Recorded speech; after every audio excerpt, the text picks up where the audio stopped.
your immediate reaction? My immediate reaction is we did very, very well. Out of 10 fights, we had 7 finishes. Fucking wow, I'm stoked. I started a little grappling heavy, but before we knew it, it took off and people started fucking slanging fists and shooting off rockets into each other's faces. It was amazing. The intensity just kept going up and up and up and up. And then to finalize, Roy Nelson, Dylan Kleckler, wow. This fight will be in my memory bank for a while. Those two heavyweights were getting after. There's barely any grappling, just straight striking and exchanging some hard blows to the face. Neither man was backing up. And you could see like the damage is different. You know, when these guys are getting hit in the face bare knuckle like that, they wear the damage so much faster. So you see the pain that these guys are going through.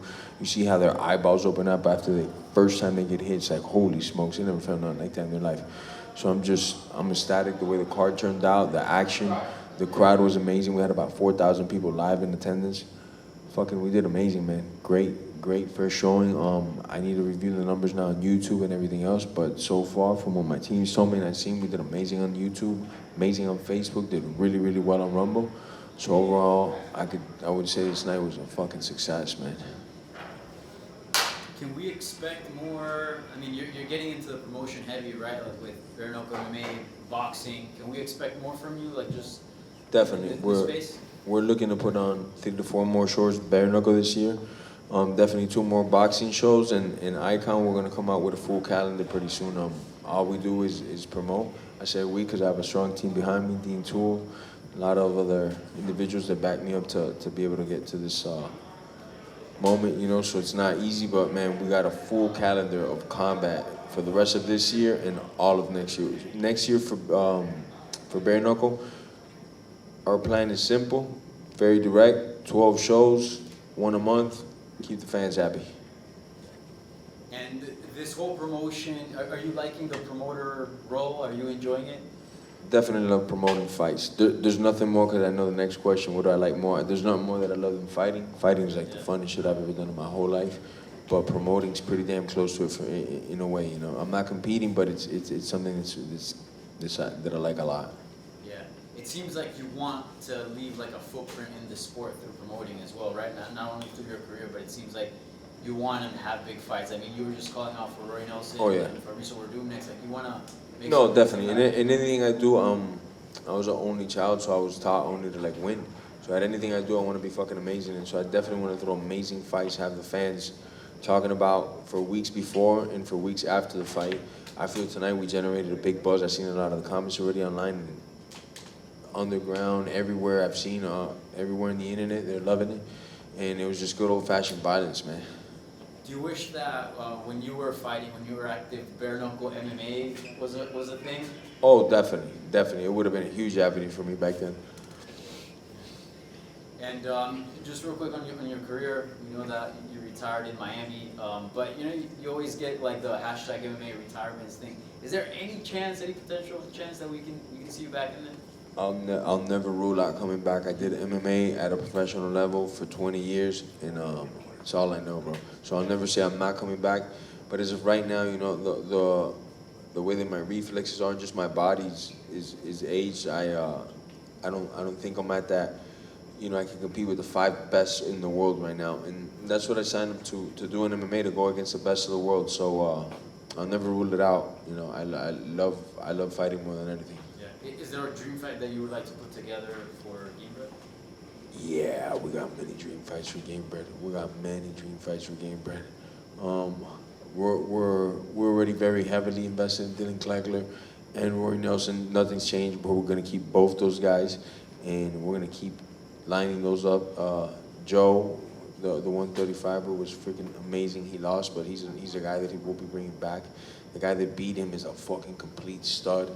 I mean, we got a lot of matchmaking to do, you know. Well, I'm excited. And has there been talks with Werdum since you name dropped him? Yeah, we've been talking to Werdum before this, during and after, and now that we got a much better picture of our heavyweight roster, we're gonna start to give him some names, some ideas, and see where we end up at. So. Jorge, was there a specific performance or fight that kind of stood out to you amongst all the great ones tonight? I've been up since like 5:30, man. Fuck y'all. Fight of the night, man. Dean, why don't you sit your ass over here and say something, bro? You got me doing all the work, bro. Fight of the night, Dean, tell him. Because me and Dean both agree on this one. Well, actually, we got 2 fights tonight. I'll let Dean pick them out. Rivera, Yeah. Penfield. Yeah. I love Sorty versus Oh, yeah. That was a great Perez fight. was incredible. But Clegler, Roy Nelson was a banger. And then the way that it ended, holy smokes, bro. And Kleckler was doing really, really, really well. That just shows you what happens with the heavyweights. All it takes is Especially, one punch. especially Roy. Yeah. What did you think of your sleeper fight, Which one? Your sleeper fight, Shank's fight. It was good. I didn't think it was going to go to the ground and finish so fast, so it didn't get to develop as I would have liked, but it was a freaking great fight. And Mark Usman was in attendance. Are you Yeah. guys good buddies now? What's going on? No, I wouldn't say good buddies. Just, I mean, I've never really had a personal problem with it or nothing. Saw love, you know, came, saw the show, supported it. It was good to have him in the crowd and enjoying the energy. Absolutely. We saw Connor at a bare knuckle event last week. What were your thoughts on that? Any communication with him about potentially getting it in here? No, I had no communication with his ass. Jorge, can you just talk about the support that you got from Roberto Duran? So This- many luminaries from sports, entertainment came out to support.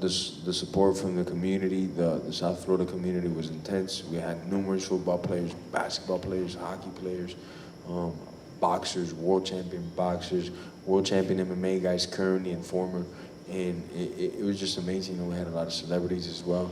So it was the turnout was as good as I thought it was gonna be. It was better. Tú hablas del Club Miami. ¿Cómo es Gamebred en 5 a 10 años?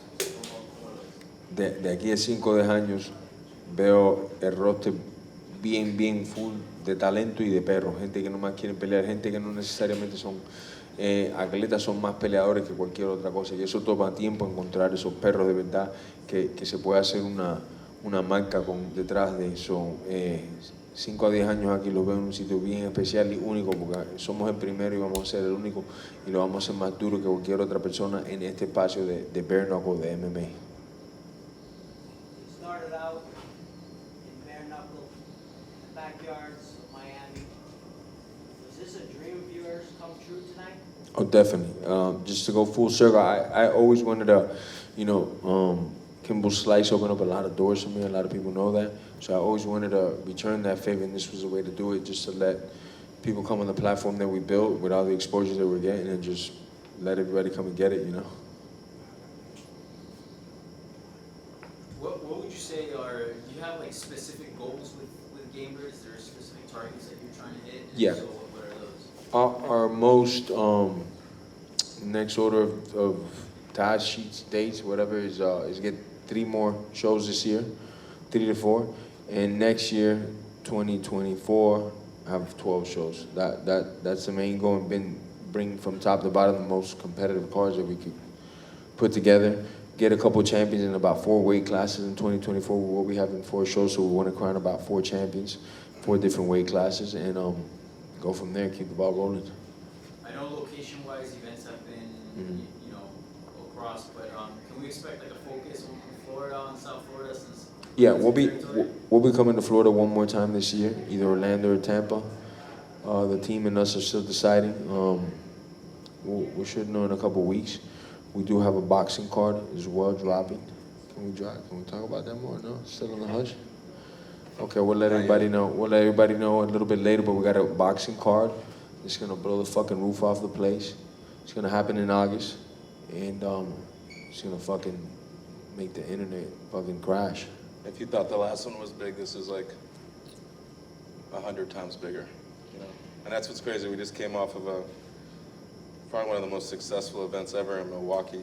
You know, Drake, everybody was there, but like to do that and immediately George had to fight the following week in his hometown, ends up retiring. Like putting on events already is pretty emotionally exhausting. So to do that, and then for him to immediately fight, like we're on the phone 6 hours a day. We're doing this 16, 18 hours a day, every single day. Like he's doing interviews. We got off the phone, he's on every interview you can imagine. And then to immediately go into a fight that following week against Gilbert Burns, one of the best guys in the world, And then instantly on Monday, you're like, oh, like this all just happened, you just retired. Let's talk about May 5th. Like, that's not what we're gonna talk about on Monday, you know? So there was times where we didn't think May 5th was gonna happen. So for Gamebred Boxing was such a incredible, I think it was such an incredible event for the brand, for him as a promoter, period. Like, even this event tonight, I don't think it would be what it was without that event that led up to this, you know? So, you know, I think, everything happened to get to this point, so we're just gonna keep on doing what we're doing, so. When you say 100 times, like, you look at the last card, it had such a handful of, you know, very notable names and fights on there. When you say that, I think, like, the whole thing is gonna be stacked that way? What can you hint at us first? I mean, what would you think would make it 100 times better? That's what I would think is all. It's probably every exactly single what you're fight. tknow. Okay. Without saying what we're thinking. But we know what you're thinking. No, literally, it's probably, I don't know. I mean, that was our goal. That's the thing we talked about, you know, like the Ryan Garcia fight was incredible, right? Every single person in this room is in the fight business, but no one in this room, I guarantee you, would tell us the co-main event. Very true. No? So you can't say that about Gamebred Boxing. You know Jose Aldo fought Jeremy Stevens. You know Vitor Belfort fought. You know this kid Luis Feliciano fought. Devin Cushing. Like, we had real boxing fights on that card to mix with these MMA guys, and it's not. People are like, oh, well, these guys aren't boxers, you know, whatever, but they're still great fights. It's two evenly matched fights, and people go to watch fights. If someone starts fighting in the street, you're gonna go turn around and watch it. Like, you want to watch a fight. So that's the cool thing about having some of those guys on the card mixed with some of the like upcoming studs. We have real studs coming up in boxing. Like, you know, he's put me on the phone with people that we're gonna have the next Cuban, you know, Olympic guys, the Olympians. Like, we're gonna really do boxing for real. And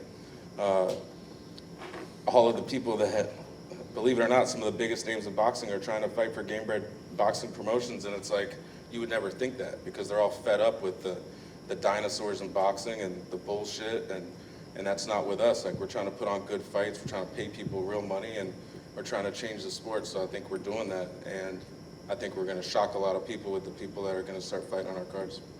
Let's go off that real quick, Jorge. Like, I want to get your thoughts, like, how important you would say it was to get a guy like Roy Jones on that last card, just specifically.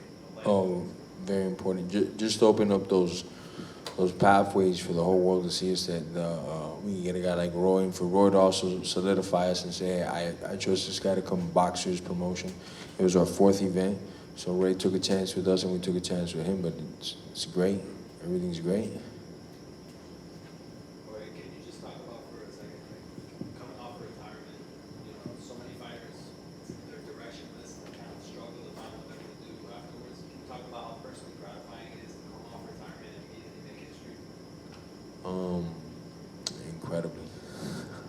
It's a good word. I love what I do. And I started doing the promoting, maybe we started 2 years ago, and I knew that eventually when I'd be done fighting, I'd full-time be promoting, so it was just a very natural thing. And with that, I tell you motherfuckers, good night. I'm out of here. I've been up since like 5:30 doing this thing, and it's been amazing.